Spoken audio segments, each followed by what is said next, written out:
Hey, Mr. Six-Time, how are you doing ahead of the start of the season? Yeah, doing great. It's finally here. We were delayed, I guess, by about a month, and they set back and moved back the St. Pete race. But excited to get going. We're got some open tests kicking off here at Indianapolis Motor Speedway, and then obviously first race at Barber. So super excited to get going. You're knocking 50 wins this season, aren't you, potentially? We're at 50 at the moment. The next milestone is going to be 52, which is Mario Andretti's record, who's second on the all-time list. I think AJ is probably pretty safe. I don't know. I think he's maybe 67 or something like that. So I'd probably have to do IndyCar for another 10 years to get to that point. But yeah, it's definitely a fantastic milestone to hopefully be a part of, and be nice to win the first three races and check that box. Yeah, well, it's an interesting start to the season too when you think about it, because you've got a road, street and oval, so it's a real mix. And do you think it's a setup for the season if you get it right on all three different stages? Yeah, I think the unfortunate part is when you look at the schedule, there's only three ovals on it now, right? You got St. Louis short track, you got Texas doubleheader, and then Indianapolis 500. So three venues, got four races. IndyCar is mostly known for oval racing. I remember when I first joined the season back in 2003, it was 16 or 17 races of only ovals. So it's definitely changed a lot. I know. The IndyCar series is working hard on getting the addition of, Richmond and maybe Iowa back on the schedule, maybe Kentucky. So there are some tracks laying in the wind that, hopefully we can get back to. But as always, you have to be good at all disciplines. You got to be good at the short track, super speedways, road and street courses, which are very different for our cars as well. So yeah, you can't be good at one thing anymore, man. And that definitely plays true, I think, when you're chasing the championship for sure. Scott, 4 wins in 2020, another championship. But you said afterwards, yeah, it just wasn't that perfect season. What are the work-ons that you're looking at? Because I know you're never satisfied. You're always looking to improve. Yeah, I was definitely frustrated with, I think as a team, our qualifying effort was pretty poor last year. We street course and ovals, I think we were okay. Super speedways, short track, not so much. But road course qualifying was really tough, and I think we've worked in the off season to try and figure that out a little bit more, and some of it is in the way that we were applying things and maybe driver techniques and things like that too. So we went from a 2019 season where I think I had the best qualifying average across the field to definitely taking some pretty major steps back. So there's always areas to improve on. I myself made some pretty big mistakes last year, which I pride myself on not making those mistakes. So definitely we've looked deep into those situations, and I myself are going to try and learn from those, and hopefully we can have a strong year this year. Had we had a stronger year last year, we wouldn't have had to go into the last race fighting for the championship, but we definitely made it interesting towards the end. How hard is it to constantly improve? I mean, let's be blunt. I hate using the word, but you're a veteran in the field, right? I know you're only 40, bud, and you got 6 under your belt, but to constantly stay at this level, how tough is it, or is it just now part of you? I think it's very tough. Nothing should be easy, right? And I think for me, I've had the longevity of being at the same team, which has been a constant, which has been something I've really enjoyed, because there are so many variables that go on, right? I've had a lot of different teammates. We go to a lot of different tracks. The cars change quite a bit each year, whether the tires or the venues or the ambient conditions. So, to have that solid, footprint, I think has been huge for me.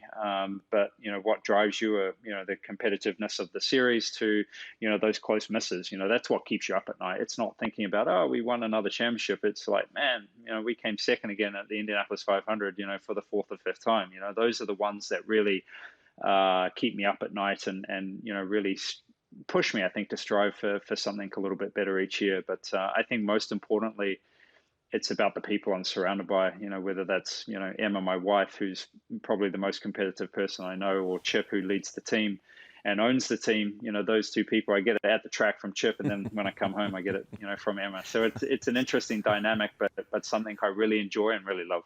I think the word there is relentless. Give me a break. Yes, exactly. Hey, Mr. 7-time in the team, how's that going?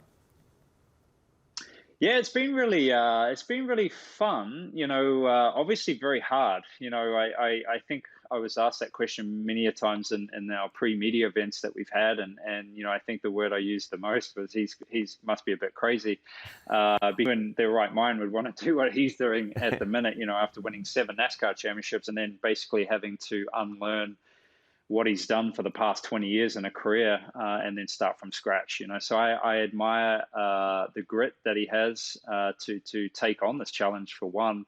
And I think most people would think the natural course for him was going to be coming into IndyCar and running the ovals, because that's been his expertise for so long. But no, he's going to make that even harder, not do the ovals and just do the road courses. So it's definitely a very steep mountain that he's going to be trying to tackle. But from the early onset of seeing his work ethic and the way he applies himself, you can see why he's a 7-time champion. So I'm excited for Jimmy. It's going to be a brutal start to the season, and just how quickly it comes for him. Just for the sheer fact that we get no real testing these days. So it's really tough on one, the rookies, but also, someone that like him that's coming from a totally different discipline. Hey, you spent time at Texas Motor Speedway the other day, and this hybrid tech, the push to pass, the extra boost, the newer engine. What did you make of it all, really? I got the impression in some of the post testing interviews that there wasn't a general yay, let's go and do it. Yeah, I'd definitely say it's not something I've been fond of, even, just looking at it on paper. I don't think, push to pass is something that you need on super speedways. The test was done at, the Indianapolis Motor Speedway, and, the different applications, I think it's looking more into the future, right? It's not something they're going to apply right now. Mm-hmm. It's looking towards, the hybrid application of the engine that comes in 2023. So they're wanting to understand what is going to be a good and useful way of using, that energy, whether it's, for pit stops, just for pit lane, or are we going to use it for overtake on ovals, which, we've never used before. So, I think it definitely, it showed to be not so great in some situations, which I think a lot of us maybe had kind of preconceived that as well. But we have to see, it's the first test and something that, we've got a good bit of time to work on, but it's more looking, a couple of years ahead.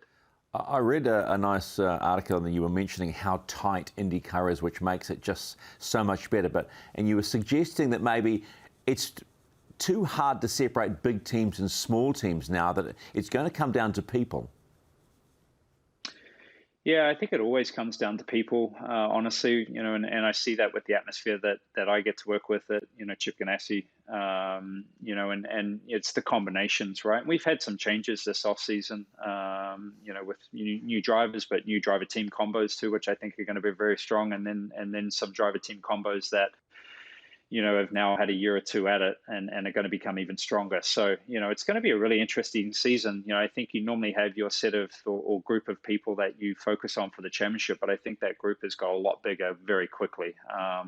Yes, last year was a bit different. There was really only 2 of us in the fight, but that pack through 3 and 8 was really strong, and I think that's really going to become one big pack. So the consistency has gone through the roof, which used to be the way that you really eyed up these championships and made sure that you turned really bad days into not so bad days, and you're able to gain the points like that. But a lot of people are very good at that right now, and a lot of teams are good like that. So yeah, it's going to be a brutal championship this year, I think, and some names that you maybe don't always expect, I think, are going to be fighting for a championship.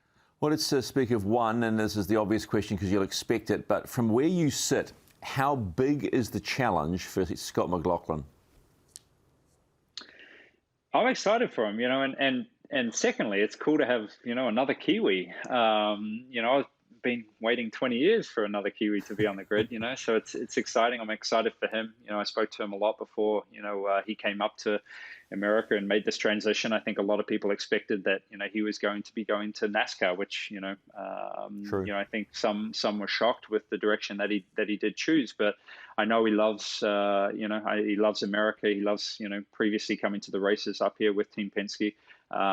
His wife's American, so it's just it's a perfect fit for him. But I think he's really going to enjoy this championship, and the difference of disciplines and, ovals for the first time. There's a lot of new things for him, but he's applied himself very well. He's with, one of the best teams in the business and, some of the strongest drivers in this championship, so he's got a lot of great people to learn from. And as we know, he's damn fast, man. So it's, hopefully I can stick around a little bit longer, to at least have some good racing with him. Yeah, that's all well and good, that's all well from you, but honestly, how tough is it going to be for him? Come on, don't soft soak me here. I think, some situations are going to be tough.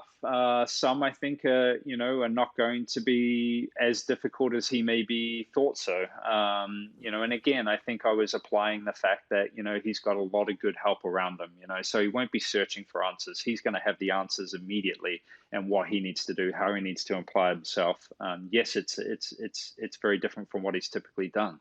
But, I think what I was also saying is that we've seen that he's a huge talent, so I expect him to do very well out of the box. That's just how I see it, and I think we're going to see that.